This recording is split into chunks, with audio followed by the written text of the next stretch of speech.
rectora de la UMED, Cecilia Cross. Bienvenida a Tarde a Tarde. Ana Cecilia, Nacho Corral te saludan. ¿Cómo estás?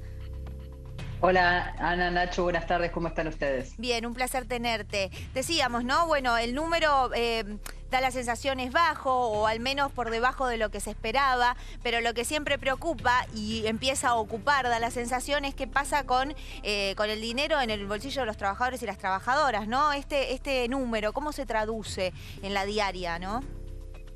Bueno, realmente se traduce en condiciones de vida que son cada vez más complejas, sobre todo para los sectores con menor poder adquisitivo, que son los que destinan un porcentaje mayor del salario a satisfacer sus necesidades más inmediatas, que tienen que ver, por supuesto, con la alimentación, pero también con el vestido, el calzado, digamos, la vivienda, bueno, todos rubros que han registrado fuertes incrementos a lo largo del año, que no siempre han podido ser acompañados por las paritarias, y pensemos que siempre que hablamos de paritarias hablamos de trabajadores registrados. Claro. Hay que ver también que hay un enorme porcentaje de nuestra población laboral que está en situación de informalidad, ¿no? Entonces esos trabajadores también, o en todo caso, son mucho más golpeados por estos números. Cecilia, el número del 2,5%, por lo menos a lo largo del 2021, es un número que se ve con cierto optimismo, es el más bajo de todo el año. ¿Esto lo podemos esperar para los meses que vienen o vamos a poder registrar números que se vayan incrementando un poco a medida que se acerque fin de año? Bueno, en realidad nosotros venimos desde el Instituto Estadístico de los Trabajadores, realizamos una medición que está ajustada por la canasta de consumo de trabajadores y trabajadoras. Este mes tuvimos un porcentaje del 2,9, un poco por encima del porcentaje que informó el INDEC, si bien coinciden nuestros datos en términos de la variación interanual de la inflación. Y en este sentido hay que decir que los últimos 3 o 4 meses la inflación ha bajado, se ha mantenido planchada, pero claro, está bajando a un ritmo un poco más lento de lo que hubiera sido deseable. Es posible que haya una aceleración de este número a medida que se acerca fin de año, pero somos optimistas porque venimos sosteniendo desde el Instituto Estadístico de los Trabajadores de UMED que la recuperación económica es lo que permite controlar la inflación cuando se encuentra en, digamos, en números tan elevados como los actuales, ¿no? Entonces creemos que mientras siga habiendo recuperación económica es posible que la inflación tienda a bajar más allá de las estacionalidades que, bueno, siempre complican un poco el horizonte. Claro. Cecilia, mientras te escuchaba pienso, ¿no? Para aquellas personas que están del otro lado y por ahí dicen, bueno, a ver, pero este número, ¿cómo sale? ¿Cómo se llega a este número? ¿Cómo es, no? La cocina del armado, a ver, de que se arroje este número, ¿qué significa? ¿No? Lisa y llanamente, digo. Bien, cómo no. La inflación es un concepto que alude al aumento generalizado de precios. Eso quiere decir inflación.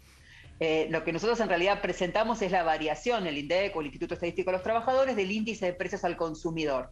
¿Qué es el índice de precios al consumidor? Bueno, una lista de productos que forman parte de la canasta de consumo, que mes a mes se registra cuánto valen en los mismos lugares para poder tener, digamos, algún criterio, algún registro. Lo que hay que decir es que el índice de precios al consumidor se mide en aglomerados urbanos y se mide sobre todo en la ciudad de Buenos Aires y sus alrededores, ¿no? Entonces esto también, digamos, tiene algún sesgo regional que habría que contemplar, pero es una medida estándar aceptada que se toma, digamos, en todo el país como referencia, porque lo que importa no es tanto el precio en sí como la variación del precio. Claro.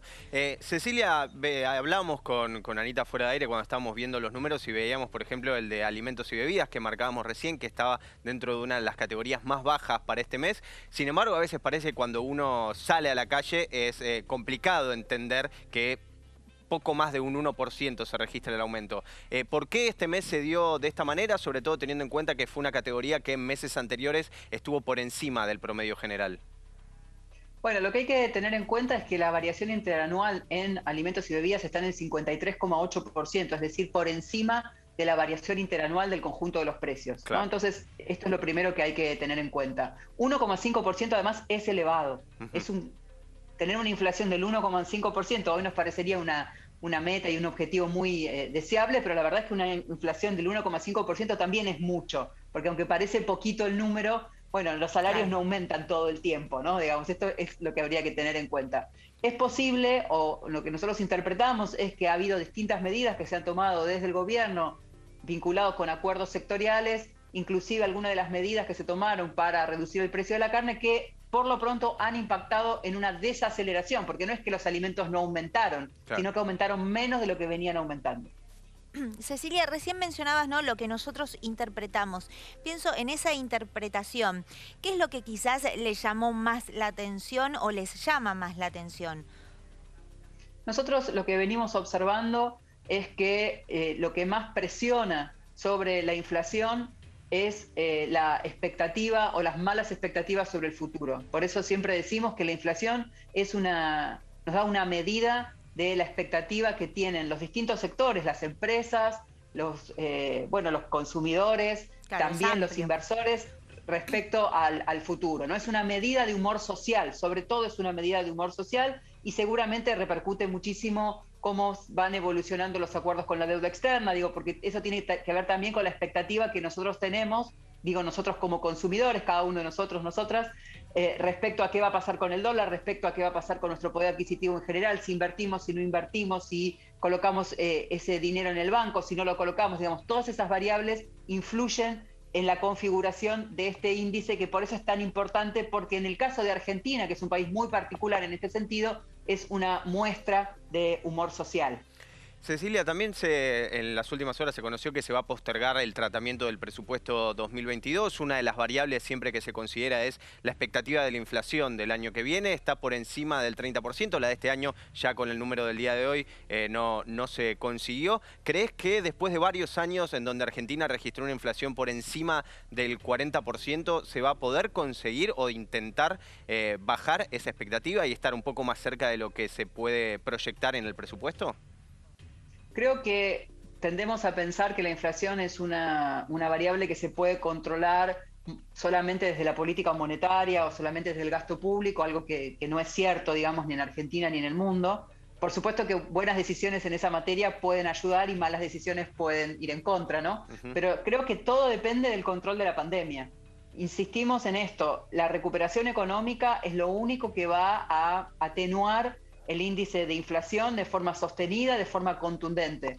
En la medida en que la pandemia se logre controlar y que la actividad económica, la actividad industrial se empiece a recuperar en la Argentina, no tenemos dudas de que vamos a poder cumplir con metas inflacionarias un poquito más cercanas a las expectativas del gobierno. Cecilia, antes de despedirte, y pienso, mirando un poco más allá, ¿no?, de Argentina, y sobre todo porque cuando hablamos de pandemia hablamos a nivel mundial, ¿no? El tema de la inflación me voy a acotar en Latinoamérica. ¿Qué lectura hacen ustedes? Brevemente, ¿no? Pero como para también ver la foto un poquito más allá.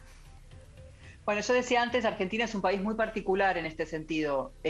La pandemia existe en toda América Latina y los índices de inflación de la Argentina son muchísimo más elevados que la mayor parte de los países vecinos, ¿no? Bueno, porque las expectativas de inversión, las expectativas de consumo y de resguardo de la moneda pasan por otros activos. Es muy largo, sería muy largo analizar caso por caso, pero en el caso de la Argentina es algo bastante particular que tiene que ver con la expectativa que tenemos los y las argentinas respecto a nuestras posibilidades de ahorrar en dólares, ¿no? Que eso también hay unas explicaciones muy largas para eso, pero bueno, es cierto y está muy buena la pregunta. La pandemia pega en todos lados. Argentina es de los países que tiene inflación más alta en todo el mundo. Entonces la realidad es que sería como muy lineal. Lo que nosotros decimos no es que Argentina tiene inflación porque hay pandemia. Decimos, Argentina va a poder salir de la inflación en la medida en que haya recuperación económica, y para que haya recuperación económica la pandemia tiene que dejarnos un poquito de margen.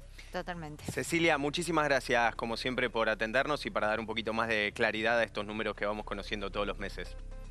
Muchas gracias por acompañarnos siempre. Un abrazo.